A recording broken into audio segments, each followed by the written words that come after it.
Board Rounds, episode number 32.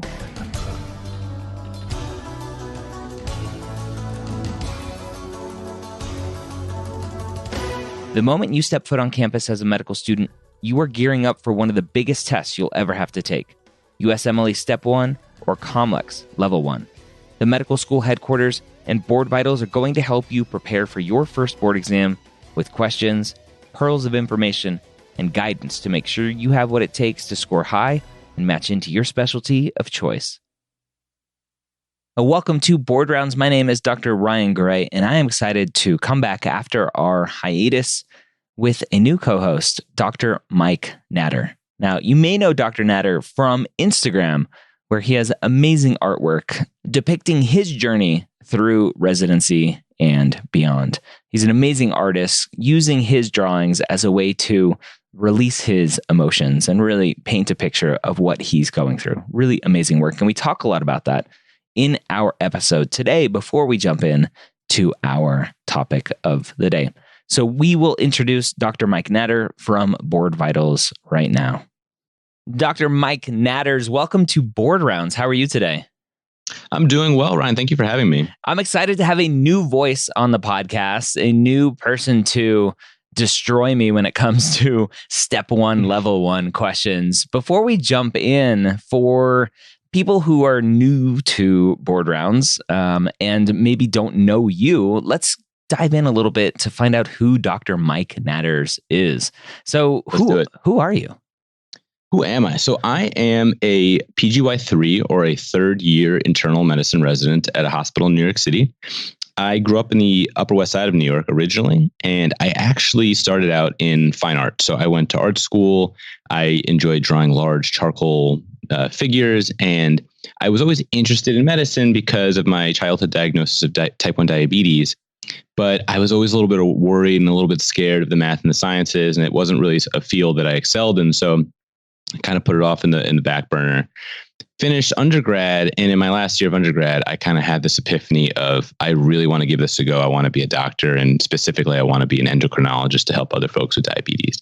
Yeah. So I went and I did a post-bac back in New York City, which was extremely challenging for me. I somehow finagled my way into one medical school in Philadelphia, which I was extremely happy with. I had a fantastic time, but the best part about that medical school was they were extremely supportive and open-minded to my creative tendencies. And so I found myself really drawing to help me learn medicine. And it was in that drawing that I was able to do quite well and excel in medicine, and also to help my peers learn and my patients learn and teach medical students and so on, which I'm still continuing to do now in residency. Yeah. I love your artwork on Instagram. Even before I found out that you and I were going to be doing this podcast together, I've been following you on Instagram for a while. So I was like fanboying a little bit when I'm like, oh, it's Dr. Natters. It's amazing.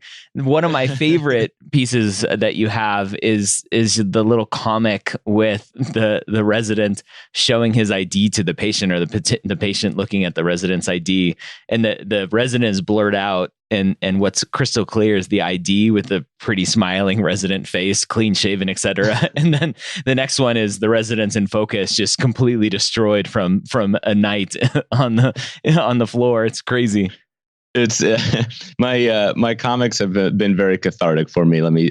There's plenty of material to draw from in residency, so it's been quite fun to do that. How can someone find your Instagram account? Sure. So my Instagram is mike.natter. It's Mike, Mike.natter, and like Nancy, Atter. And then I'm also on Twitter at Mike_natter. So pretty simple, pretty straightforward. Nice. All right. Well, I'm excited to dive into some more content for the students who are taking step 1 or level 1. What kind of content do we have today? Looks like we're jumping into a little bit of cardiology today. All right. So why don't you go ahead and read a question and see if I can get it right. I'm ready. Get your hat and your glasses on. Let's do it. Go ahead. We have a 60-year-old African-American female who's presenting to the emergency department for an evaluation of crushing substernal chest pain. It radiates to her jaw. She has diaphoresis and nausea. Her heart rate is 50 beats per minute. Blood pressure is 130/80. Her trope is 5.2. And an electrocardiogram is shown below. Morphine, isosorbide dinitrate, lisinopril, aspirin, and heparin are all administered. 30 minutes later, the patient complains of increased shortness of breath and dizziness. Her pulse is 55 a minute, it's regular, and her blood pressure is 90/60. Cardiac auscultation is unremarkable. Her extremities are cold and clammy. Which of the following is the most likely cause this patient's decompensation? Oh, man. Okay. So we can assume potentially, we don't have an EKG, that's okay. But we can assume potentially, right, substernal chest pain radiating to jaw, diaphoresis, nausea, right? Classic signs of an MI. The trope. So on step one, I don't know, Mike, if you know this, on step one, will they give normals? So here it says trope is 5.2. Will they give normals? And just for the freaking out students, like, I forget what the normal is. I believe they do. I believe there's a little button that you can click for the labs, and then in parentheses typically is the normal range. Okay. All right, good. And if I remember correctly, right, you shouldn't have troponin in your blood. Should be inside the cells. Correct. Is that right? Okay. So we know something's going on here.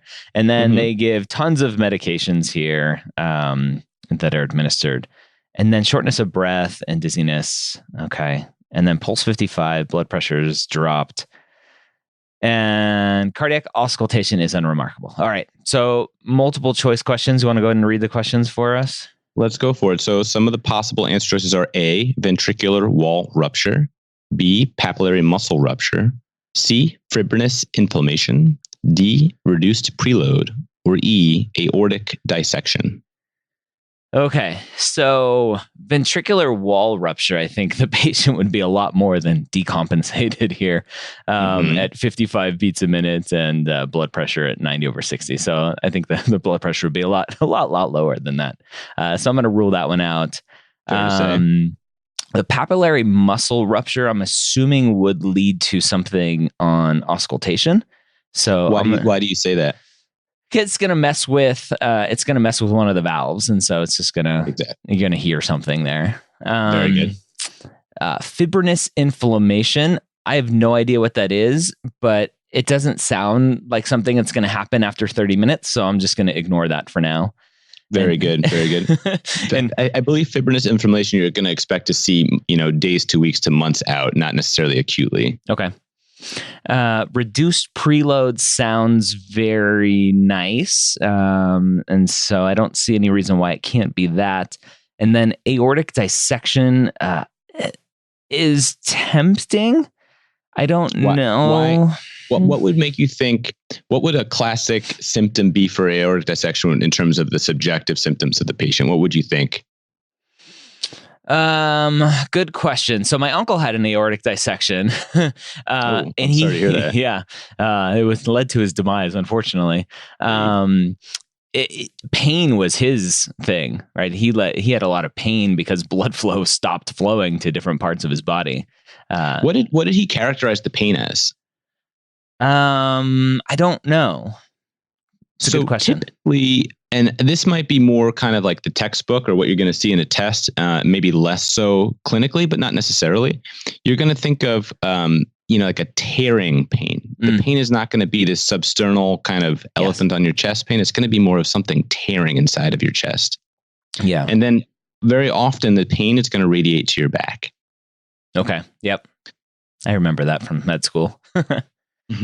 Okay. So that one is out. As far as I'm trying to remember for aortic dissection, as far as pulse and blood pressure, what would that look like? Yeah. So very often, if you think about what's going on physiologically, you're actually the blood coming out of the left ventricle is going to have a very big disruption going through the aorta. And so oftentimes you may actually see a large kind of asymmetric pulse pressure and blood pressure. So one arm may be significantly lower or higher than the opposite arm. And so I believe that's a pretty common physical exam finding. Okay. So going through all of those questions, I think I'm left with D as the most reasonable answer, probably just secondary to them loading all the drugs onto her.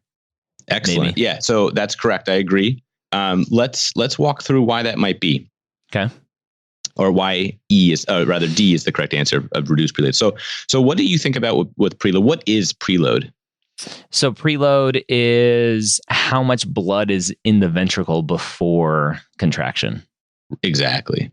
And, if we look at this case clinically, we have a woman, which is important to note because women may not necessarily present with an MI or myocardial infarction in the same way that you'd suspect a textbook man would.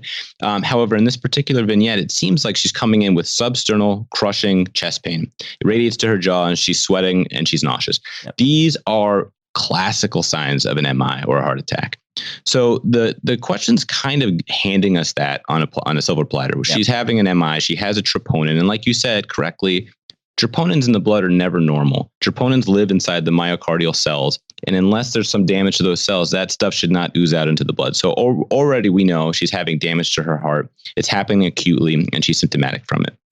What's interesting is that her heart rate, would you call that heart rate a 50 low, normal, or tachycardic? It's kind of normal. It's normal-ish. I would call that a little bit bradycardic, maybe a little bit slower than what I would expect. So mine's usually around 50. So I'm like, oh, that's normal.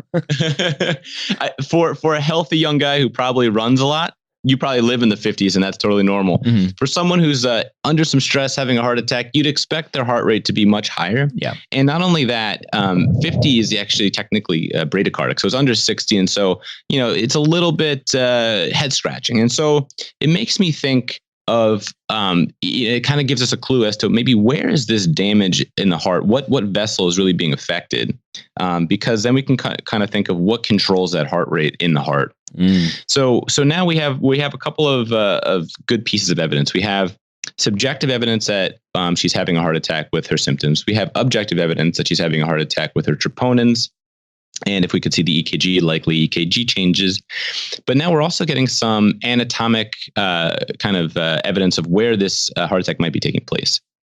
So when a heart attack affects a vessel that's going to mess with either the SA node, you can expect that there might be some issues in terms of your rate and rhythm.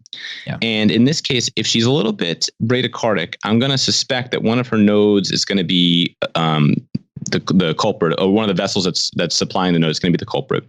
And when that happens, you are going to become severely preload dependent. Preload dependent means if someone is not going to be able to beat either fast enough or strong enough, the fluid that you're going to load up the heart with needs to be sufficient in order for you to perfuse the rest of your body. Mm-hmm. Yeah. That's interesting. So that a student listening to this, and me putting myself in that student's shoes, when you talk about that, I start to freak out. Like, is that something they're going to ask me on step one? Like if I get a vignette like this where the pulse looks like something or blood pressure looks like something, and I know they had an MI, will the question be like, which coronary artery is most likely affected here? Do you think that's something that they'll test on step one? I think if we could see the EKG, I think unfortunately that is fair game. Okay. So the EKG is essentially a map of the coronaries based on where the electrical activity is changed. So they would give you a classic finding. Mm-hmm. They would say you would see things in certain lead distributions. So specifically, you'd see things like 2-3 in AVF for inferior leads, for ST elevations. The ST elevations in 2-3 AVF for that would show. Also a reciprocal ST depression in the I believe in AVL. And so when that happens, that's when you know that you're in a specific territory. And so there's usually a good kind of diagram that would be worth memorizing, where you have an idea of the coronaries and then the correlated leads on the EKG. Awesome. Anything else that we should know about? Any kind of pearls for any of the other answer choices that may be good to know? So I think you tapped into the papillary muscle rupture. So the papillary muscles are what are kind of holding on to the leaflets of the valves. And so I agree. You had a very astute observation that there was no oscillatory findings, meaning you couldn't really hear anything. You weren't hearing any murmurs or anything else. Mm-hmm. If you had a papillary muscle rupture, you would definitely be hearing, this leaflet just flailing around and smacking on things. You would hear something. So that's a very good point. Some other things would be you're also correct in saying that a ventricular wall rupture and an aortic dissection, this person would deteriorate and probably would have zero pulse. Yeah. There's just not enough blood to be pumped around the heart in that case, because you basically would be having no forward flow with no ventricular wall, and you'd have no basically no preload or no blood to push around with aortic rupture or aortic dissection, because the blood would be going into either a false lumen or just ruptured and bleeding out. Okay. Awesome. Well, Mike, it's great to have you here on the Board Rounds podcast and part of the BoardVitals team. I think this was a good first episode to get you going into the podcasting world. So welcome and thank you for being here. Thank you for having me. This is fantastic. All right, so there you have it. I'm excited to have Dr. Natter on the podcast to really help bring Board Rounds to another level, to help you on your level 1 or step 1 exam. If you have any suggestions for our podcast, just shoot me an email, ryan@medicalschoolhq.net. And don't forget to go check out BoardVitals, a company dedicated to helping you score as high as you can on your step 1 or level 1 exam with their up-to-date, intense Q banks, helping you really pick apart what you need to know for your board exam. Again, boardvitals.com, and you can save 15% off of their Q banks by using the promo code BoardRounds. It's all one word, Board Rounds. Hope you have a great week. We'll see you next time here on Board Rounds.